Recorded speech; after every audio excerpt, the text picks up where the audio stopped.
Do you remember what our first conversation was before we teed off? What was it about? It was about dating. You happened to be amongst all the women in the group. You were the only straight woman. Oh, I was the only straight woman. Yeah, I was surrounded by all these beautiful lesbians, and I was like... And you were telling us about your issues, and we were like, and that's why we don't date men. And you were like, I don't know. I can't cross over. Because people have been trying to get me to cross over.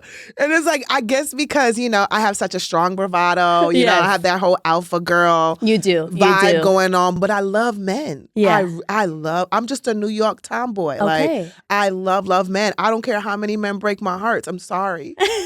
I'm not coming over. All right. That's okay. I'm not going to convince you. I was just reminding you of that conversation. But you were giving me selling points. I was giving you some selling points because, they ain't nobody going to treat you better than a woman who loves you. Like, the way they show up for you, they already know your next step. They understand your cycle. But I don't want to deal with another period. All right. 2 periods in one house is chaotic. I can confirm it's chaotic. Exactly. It's actually And then when y'all sync up, no, ma'am. Yeah, we try not to speak to one another. Exactly. I don't want them problems. Yeah. You know what? You're right. Pick and choose your battles, right? Pick and choose your battles.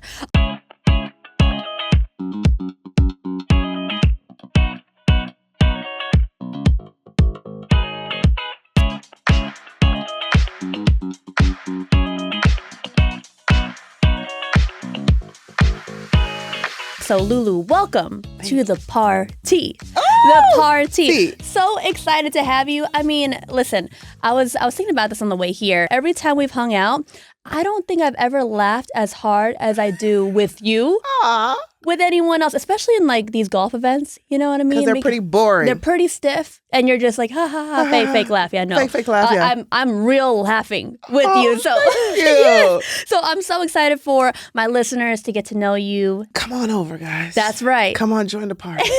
So, yes, before we get started, we like to begin with a little bit of foreplay. Clearly, we love all the puns here. Maybe we're doing too much, but okay. I love it. So we have rapid fire questions for you, and you're gonna tell me whether you agree or disagree because we want LouLou's hot takes. Okay. Okay. Are you ready? Go. All right. Dating in LA is easier than dating in New York. Disagree. Disagree. We will get into the dating life. All right. A hole-in-one is greater than a standing ovation. Agree. Yeah. Have you had one? No. Okay. Well, then when it happens. Oh, my God. I've had a standing O before, and it's great. Trust me, that's one of the greatest feelings in the world. But a hole-in-one? Yeah, it's different. That is sometimes, that's impossible. Right. Yeah. Do you have one? I've had 7. Well, maybe it's not impossible. Go with your fast questions. Next question. Okay. First tee jitters with a crowd watching is harder than doing stand-up in front of a full house. Agree. Yeah. Okay. All right. Every golf course should have a shot clock. Play fast or get fined. Agree. Oh, I like it. Your golf fit matters more than your swing. Is there a middle? Yeah, I feel like we should go middle. Yeah, because if you look good, you play good. That's right. Okay, facts. I like that. All right. And then last one. Timberlands are better than any golf shoe.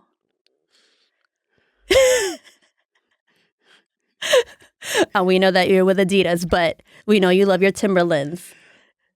If there was a Adidas and Timberlands collab, that would be the greatest golf shoe in the world. That would be honestly crazy. I'm not sure how that would look. It would be a Timberland with stripes on the side.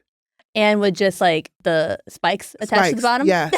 But I keep the laces. Okay, keep the laces. That's right. Okay, that was LouLou's hot take. So let's go ahead and get into it. Yeah, the hot seat hasn't even happened yet. Oh my God, it's hot in here. It is hot. It actually physically is hot in here. I'm sorry. You might need to dab yourself. Oh my goodness. All right, so let's get into it. So comedy in your life. I mean, you've been actually doing it for a while. Yes. Take us all the way back. How did you even get into it? When did you know you were funny? Well, I always knew I was funny. I like crack jokes. I've been roasted. I used to roast back in the day, in high school, all that. I was a basketball player. So I've always been in sports. So I've always been around guys roasting and all that good stuff. But it wasn't until I met a friend of mine. He was actually my personal trainer at Bally's Sports Club. And he was a comedian. Okay. And I used to make him laugh so much. He was like, you should do stand-up.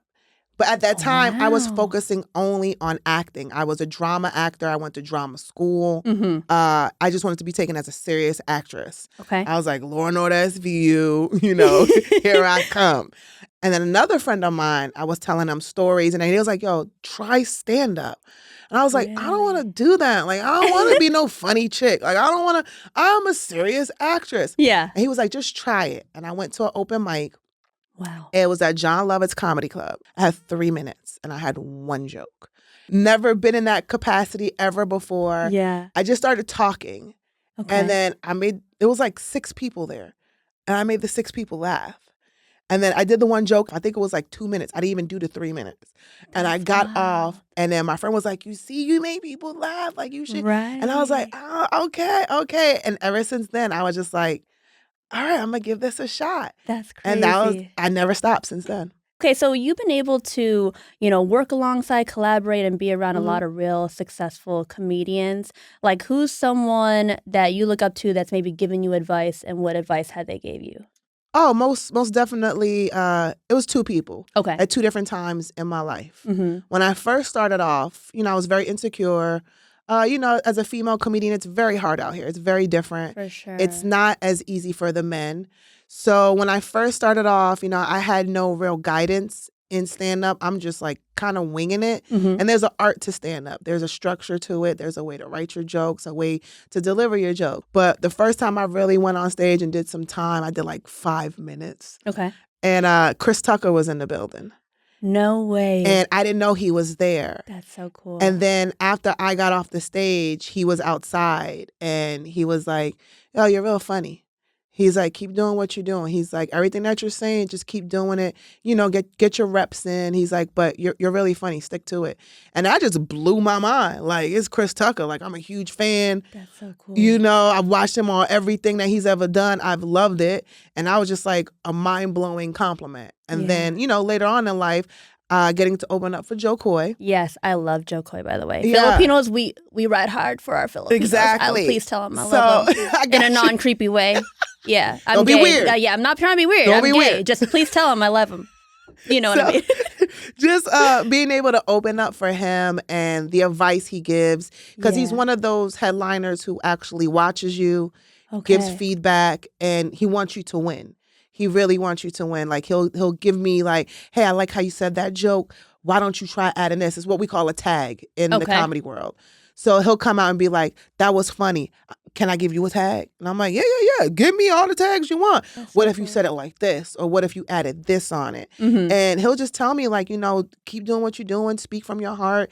Tell your truth. Like, nobody's going to have your truth. And he'll literally just give you just like all the gems you need without holding back. And he doesn't gatekeep. A lot of comics gatekeep. I love that. So he doesn't gatekeep. So I was just like, wow, okay, cool. For somebody of your status to give me this type of advice for the free, I'll take it. For the free. I do. I mean, it's always like affirming to hear like the people that you look up to or that you really appreciate are actually genuinely good people, So that's pretty cool. I want to switch gears because I know you actually incorporate this into your skits sometimes, but you're an Army vet. Yes, I am. But not only that, but you're a combat vet. Yes, I am. So you were out there like dodging bullets and stuff. Yeah. My main job was I was a gunner, a driver, and a mechanic. I originally was a mechanic, and that was it. And then I got into a lot of trouble. And when you get in trouble, they send you to the range. So I learned like every weapon in the battalion. Whoa. And then that backfired on me, no pun intended, when I went to Iraq. And it was like, man, she know all the weapons. Let's just set her out there. I was like, no, wait a minute. I'm a lady. I don't do all that. I don't want to do all of that. I'm not a feminist at that point. I'm like, no, let the man do it. Yeah. This gun is too heavy. Let the man do it. So, yeah, when I went overseas, I ended up having to do like all the hard jobs. And I was on convoys. I was on missions. And I was on the back of trucks. I was on all of that good stuff. But it built character. Thank God I'm alive. But it built character. For sure. Yeah. Like, what made you want to join? Oh, they pay for school. Oh, so that was the main motive. And at the time, all my friends that was from New York, that was in Virginia, they had all joined the National Guard. They pay for your tuition. They pay for your books. They give you some money. And, you know, all my friends was like, girl, it's easy. You know, we do 2 weeks in the summer. Yeah. I mean, we might miss a weekend or 2 in a month, but you be good. Right. And I was like, bet I'm going to do that. And then I signed up. And then it was like, oh, snap. Now you got to go overseas. I'm holding guns. I'm out here. I'm like, in the dirt. Yeah, I was like, wait a minute. I thought we took care of hurricanes. Like, we don't got no sandbags that can fill up. And they was like, nah, we need you over there, bro. And I was like, stop. That's crazy. This got real. But you did it, and you're here now. Yes, I am. Okay, so you then pursued comedy, and then eventually golf somehow got into that picture. Walk me through how did golf even come into your life? Okay, I was using golf to get men. I'm gonna be real. I was like, I mean, great tool. You know, it's like, you know, because I'm an athlete, right? And I already did the basketball thing, and it's hard to meet men on the basketball court for me because I was really good at the time. And then when I get really good at something, I talk a lot of shit. That's fine. And but here's the thing: when you're really good and they're not, and then you're talking trash, their egos go like this. Right. So it's like there was no happy medium for me. Because I'm not going to stop talking shit, you know? So I was like, well, what else can I do? So I started like dabbling, like, you know, little putt-putts or whatever. But then my first like boyfriend out here in LA, he played golf. Okay. And he tried to use it as a flex. And he was like, hey, first date, you want to go to the driving range? And I was like, cool, let's go. I've never been to a driving range before. I've only done putt-putt. That's it. Okay. You know, he had like, oh, he's long driving it, 250. And I was like, 250. 250. And I was like, okay. So he gave me the club and he's like, you don't really have to hit the ball like that. Well, just, you know, try to make contact. And my first swing is like a perfect straight drive. Yo, you just crushed it. Crushed it. And he was like, wait a minute. He's like, you sure you haven't played before? I was like, nah, I've never been here. I've never done this before. He's like, do it again. And I hit the ball again, straight as an arrow. And he was like, wait a minute. Like, nah, man, nah. He's like, I think you playing with me. I was like, I swear to God, I've never done this before. And then, yeah, after that, it just kind of just kept going. Kept going. And then it evolved into you being an ambassador for Callaway and Adidas. Did you ever think that golf was going to be a significant pillar in your career? Never in my life. I was another revenue stream? Never. Too, right? Never. Golf wasn't even on my radar ever in life. The person who I started going out playing with, I met him at a work event because I was writing for the Grammys. So I wrote a comedy sketch for Alicia Keys because it was like her promo to say like she's hosting the Grammys again. And the person I was kicking it and having the giggles with the whole freaking time was her brother. And I was like, why didn't you tell me your sister was Alicia Keys? He's like, you didn't ask. I was like, I didn't know I was supposed to ask, bro. We were talking about golf. So I ended up playing golf with him, and there's a club called Golf Gaming Club. Yeah. He was like, yo, come to this event, see if you like it, if you want to join or whatever case may be. I loved it. It was a great vibe. And then while I was there, the owner of the Golf Gaming Club was like, hey, we just got reached out to Adidas and they like sponsoring a couple of our clothes. Would you be down to do like a photo shoot for Adidas? And I was like, yeah. Mind you, I had never had a swing practice, swing anything, literally all from YouTube or whatever. And they took a couple pictures of me, gave it to Adidas, and then Adidas was like, hey, would you be cool if we reached out to her to be an ambassador? That's so cool. And they was like, is it okay if we give Adidas your number? I said, you better give Adidas my number, my address, my email, my social security. You give them everything they want. What you playing? Like, what are you talking about? Like, yes. Literally 2-3 months later, signed a deal with Adidas. That's amazing. Dream partnership. I mean, you're rocking it right now. We love to see it. She's got the whole golf outfit on. This is not the first time that I've ever interviewed you, and this is way more fun because we get to be more off the cuff. But I remember, I'm pretty sure during that interview, and correct me if I'm wrong, you shared a story, I think, about a wild experience that you had with like a swing coach. So he's not even a swing coach. He's just a guy who plays golf who was trying to go pro. Okay. And I think he was just very salty about somebody like me who has no experience signing to Adidas, signing to Callaway. He had made a comment because, you know, I'm usually a little bit smaller than this, you know, usually like a size 6, 8, you know. Life happens. I'm now a size 10, you know, thickums. And he was like working on my swing, helping me work on my swing. Like I say, he's not a swing coach, just a friend who plays golf. Okay. And we was working on my swing, and he's like, you see, your swing could be so much better if you would just lose some weight. And I was like, huh? He's like, you see all the professional female golfers, like they're all very, very skinny. And I was just like, okay. And he's like, yeah, he was just like, yeah, you just need to lose weight and then your swing will get better. Like you'll be able to like turn more. And I was just like, okay. So I was like, so you're trying to say I'm too fat for golf? Is that what you're trying to tell me right now? And I was like, duly noted. That's crazy. I was like, you're cut off. I mean, if she drops names, we ride at dawn. I'm grabbing all the female golfers, and you better run. You better run. I better not see you at any range in LA. Okay, let's make it a happier note. Come on, happier note. Okay, so you've been able to travel the world. You've played in a few pro-ams now, right? Yes, You've met incredible people. What would you say is your biggest pinch me moment in golf? You know, I got to hang out and meet Lynn Grant. The LPGA pro? Yes, love. I met a lot of LPGA pros this year. Yeah. You were basically on tour for Ronnie, golf. Gino, you know, I got to play with, you know, the number 2 LPGA player in the world, you know? Yeah. So it's like, I was on such a high. I got to even like do some announcing at one of the women's events for the LPGA players. You know, I'm announcing Nelly Gorda, you know? I'm just like, this is crazy. I had a lot of pinch me moments last year, like seriously. But I think it was just mostly getting coaching tips from Ronnie's coach. Okay. And him telling me, you're supposed to be shooting well under 80, well under 70. You have a great swing. He's like, but you're thinking too much. I was like, how do you know? You know what I mean? He's like, I could tell. He's like, I see it in your face. He's like, even when you're swinging, as soon as you're pulling back, you're thinking. And I was like, I am. Because I was like, I don't know if I know what I'm doing. If that makes any sense. Like, I know what I'm doing, but it's like, but do you really know what you're doing? Yeah. And he's like, man, you're good. I want to see, like, because I challenged Ronnie to another, we had it was like a Callaway event. Yeah. It was Ronnie and Gino versus me and another influencer. And it was kind of like, I told her, I was like, I'll see you next year. Let's have a rematch. No way. And he was like, when I see you next year, he's like, I want to see you like just going. He's like, just don't think. He's like, you got it. He's like, you really got it. I mean, you can hit the ball far. So you got that. So for those of you who don't know, Ronnie is on the LPGA and she's also a Callaway ambassador. She's very young. She's 22. She's 22. She's one of the top players. And I think it's just a really cool experience when you get to like play against a pro on tour, especially women.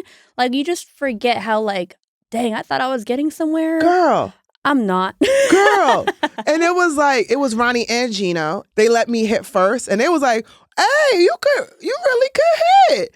And then they step up and it's just like, I thought I did something. And then it's like, you watch them, there's like, their swing is just like smooth and perfect. And it's just like everything about their form is perfection. And you're just looking like, oh my God, how do you guys get so good? Like, what's crazy is like when you look at the girls swing on tour, it actually looks like effortless. It doesn't even look like they're like trying to muscle it, but then it goes like 250 on average. And you see guys hit and you're like, oh, you know, like their veins are coming out of their forehead and their neck. The women are just like so poised and elegant about it. And then you're like, I just got outdriven and beat by like 100 shots. Well, that was the one thing Ronnie did give me. She was like, you drive the ball further than me. And I was like, I know, but everything else is better than me. Like, but we'll take the good from it. We're going to take for the good. I mean, she did comment on one of my last videos and she was like, I see you've been practicing. Oh, that's so cute. I was like, girl, I'm coming for you. I like that.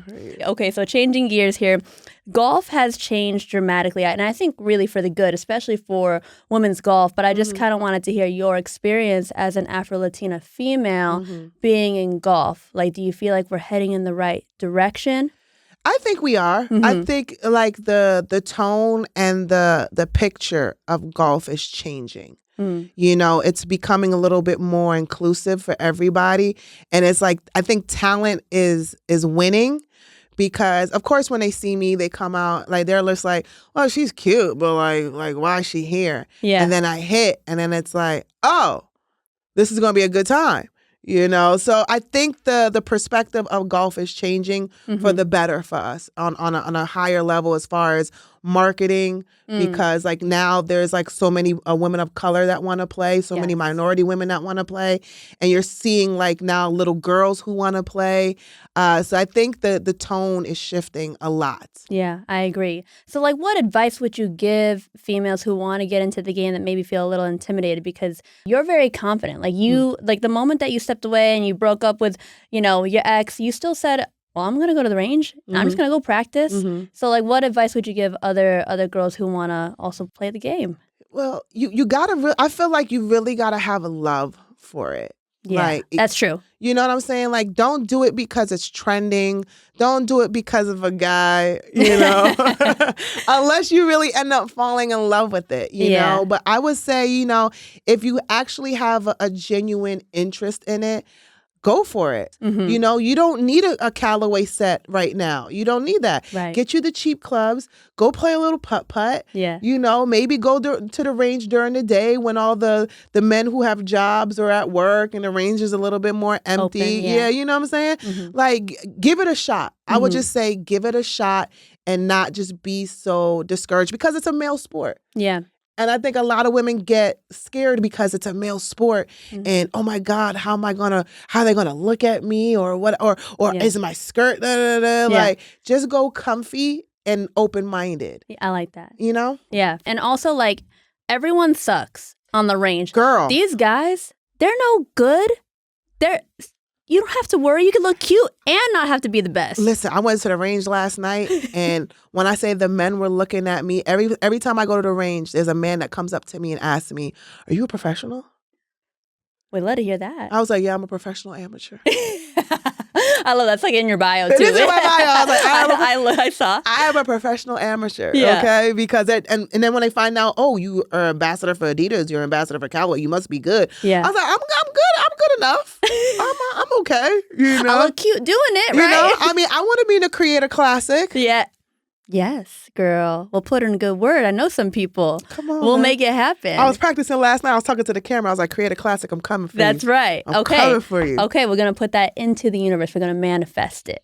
So I wanted to talk to you a little bit about tour life. Like when you're on a comedy tour, you open for Jo Koy, which is amazing. What is that experience like? Like take us through like a day in the life when you're touring. It feels kind of crazy. Tour life ain't for the weak. I'm going to tell you that right now. I'm sure. Yeah. I am single. I don't have any kids. For a woman, I think that's the only way it really works. Dang. Because like right now, okay, like let's say I do a weekend with Jo, right? For instance, I flew into DC. You might have that evening, right, to recover. Next day, you could relax or whatever. That's the only time you have to relax. You got to get to, well, for him, he gets to the arena at 5 o'clock. We get there at 5 o'clock. We do sound check. Show starts at 8. We do the show. Show's over by 11. He does a meet and greet. He makes me do the meet and greet with him, which I greatly appreciate. Yeah. So I'm out there taking pictures, signing autographs. We leave directly from there to get something to eat, get something to drink or whatever. We leave from that. We hop back on a tour bus. Now we get on a tour bus and you probably sleep maybe 2 or 3 hours to get to the next location. I try to sleep a little bit there. You wake back up. Sometimes you wake up at like 3 o'clock. For instance, I had an audition. So I slept 2.5 hours on the tour bus, got to my hotel, slept another 2 hours, woke up, taped an audition, finished the audition, went to sound check at 5 o'clock, did the whole thing all over again. We left the show at midnight, hopped back on the tour bus, drove 2 hours to New York, got there 4 or 5 a.m., flight was at 6, got on the plane, slept for like 4 hours. I landed back in LA at 10 a.m. and at noon I had my podcast. Wow. So that whole weekend I probably slept about 8 hours max. That's crazy. See, I don't think people really get to see like the grind that happens because like people just want to get laughs out of you, I just can't imagine like what that does to you mentally, but you do it with so much grace. Thank you. Yeah, like I feel like that's just like a lot of going on. Yeah, but that's when you need your moments to take some, and I'm learning how to do this now. Like you got to take some self-love. Yeah. You got to take a day. I try to go get a massage, try to hit the range, just to decompress. because you have to have your highest energy. Mm-hmm. You're on. I'm on. I can't be on stage. They don't care I'm tired. Yeah. They don't care that I ain't sleep all week. That's not their problem. They pay their money. Mm-hmm. So it's like you have to have that energy. You have to be like on. You have to be an entertainer. Mm-hmm. And then it's like, as soon as I get off stage, I could be on stage like, yeah, good night. And then I get off stage, I'm like this. I can imagine. Literally, it's survival for you. Yeah. So imagine if I had a boyfriend. Okay. So how does LouLou Gonzalez date when you're on tour for basically comedy and golf at this rate? LouLou Gonzalez doesn't date. That's the problem. And a lot of men don't like what I do. A lot of men don't. Is hard. But here's the thing. I work so hard because I'm single. Mm-hmm. I don't have anybody to go home to. So why not work? If I had a man, if I had a family, of course I would slow down and do things a little bit differently. Maybe not take so many jobs on the road and focus on being home. But I try the dating apps. I ask my friends to hook me up. A lot of men just don't like what I do, or they feel very insecure. Mm-hmm. They feel the most common thing I hear is, I can't afford you. So there's nothing I can do when a man says that, right. Or if he feels like that. And then they think that what they see in my sketches is who I am as a woman. Or when they come to my comedy show, they're trying to put the two together. And I have to keep reminding them, no. I'm an entertainer. Yes. This is just a different version of me. Who I am, who you're dating, is not who you're going to get in the sketches, you know? So I always tell a lot of guys, like, don't Google me. Yeah. And they Google me. And they're like, "Are you really like this video?" And I'm like, "You didn't even go on a date with me." Yeah. And then when they do go on a date with me, they're like, "Oh my God, you really are soft and feminine. This is not what I was expecting." And I was like, "I'm a woman." Facts. I'm just an actor, So I took it upon myself to actually pull some of my favorite threads. Of mine? Oh, God. All right, so I'm going to read it out loud. If you don't follow LouLou, period, at least follow her on Threads, because this is what you're going to see. So apparently men don't like women who text first because he never texts me back. Girl, so let me tell you. Can I talk about that? Okay, yes, let's talk about it. This happened recently. Yes, very recently. So I had a show, right? Okay. And there was a guy at the show who knows me, right? We've met years prior at the gym. And after the show, I'm doing my whole meet and greet. Hey, everybody have a good night, blah, blah, blah, blah, blah. He comes up to me. He's like, "Hey, friend." He's gorgeous. And I was like, "Hey, friend, I don't remember you, but I would never forget you ever again, And he's like, "You don't remember me?" I'm like, "I do not. I'm so sorry. I do not."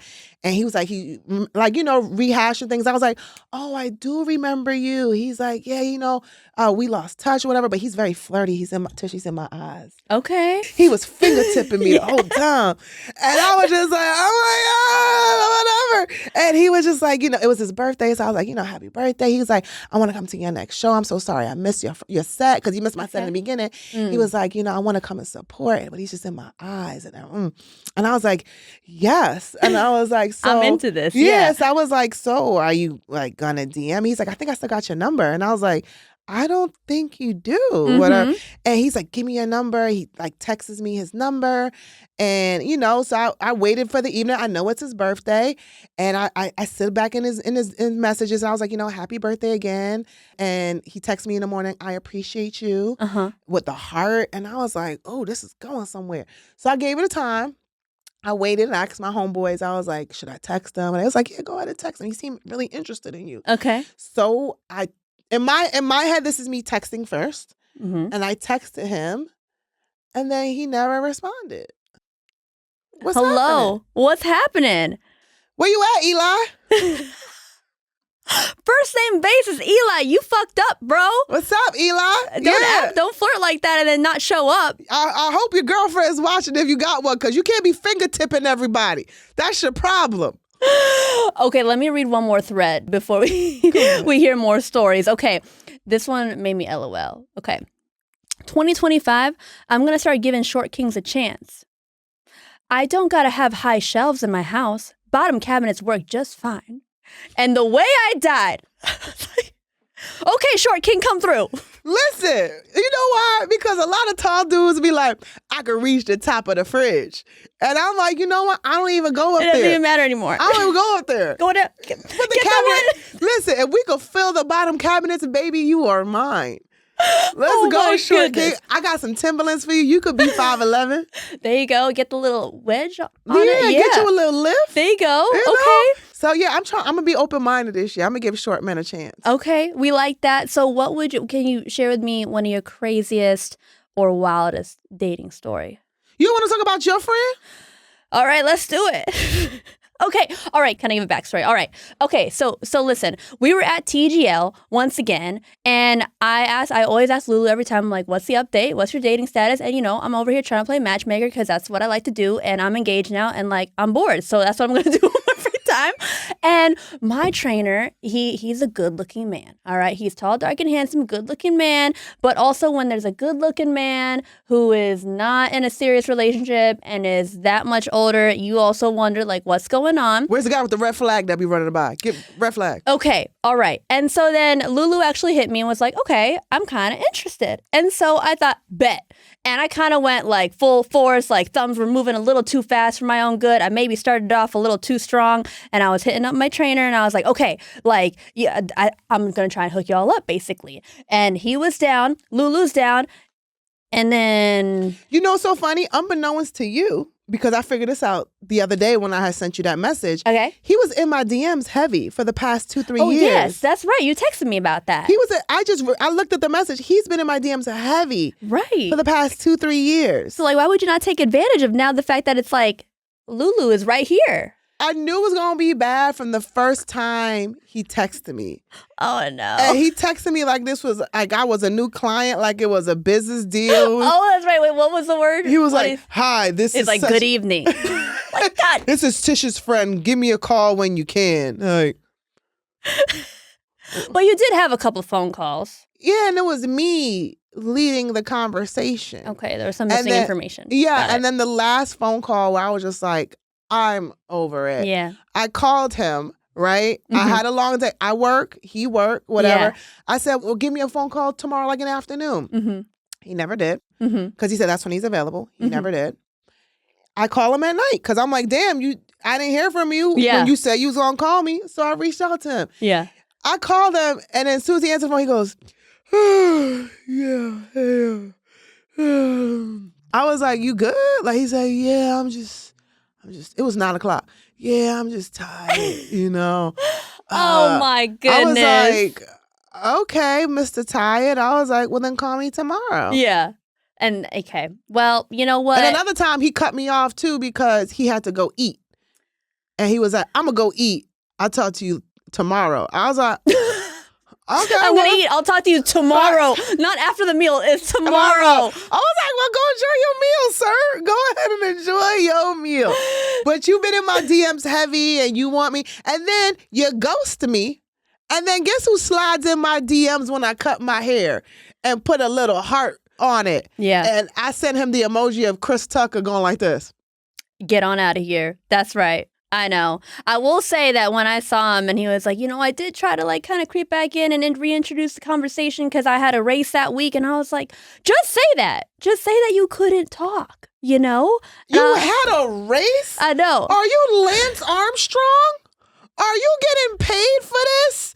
Do you want a woman or a medal? See, that's where y'all be confused in what you want. Are you getting endorsements? Is he getting endorsements?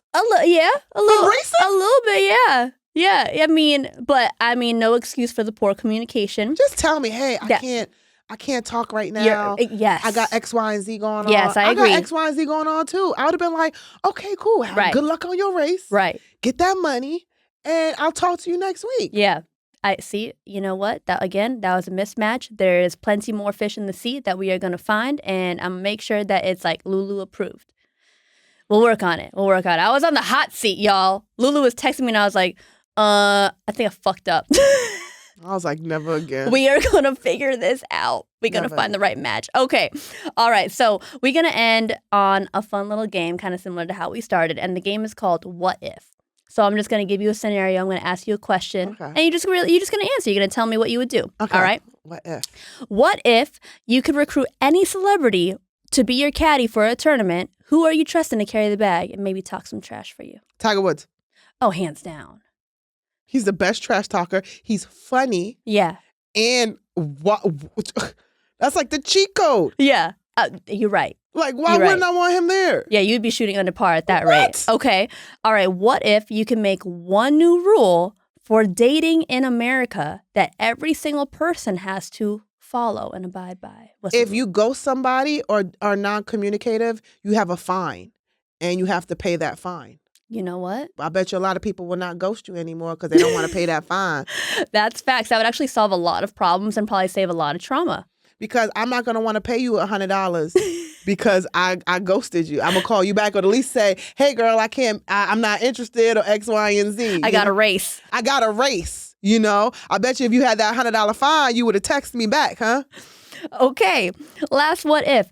What if you could trade places with any comedian for one day, who are you swapping lives with, and what's the first thing that you do?